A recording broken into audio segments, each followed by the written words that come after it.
Đói cá đâu. Quá mất tá này, khát khát. Một nguồn.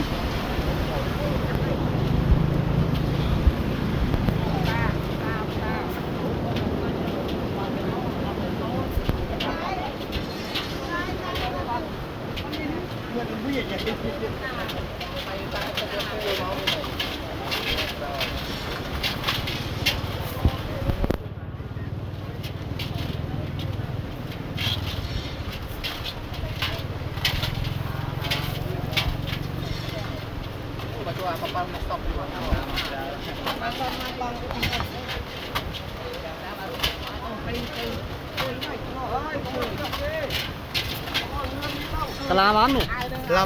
Là pì chỗ ban trơn rồi. Mặt chanh mà không làm ăn. Đó, chết mà thung vật. Mò trong mông mắn ban trơn rồi. Mông bay mông buôn đó.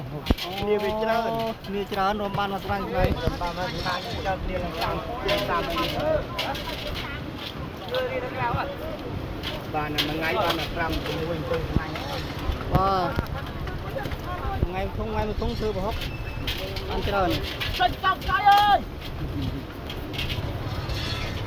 Đó là chân chân ai. Có bên này.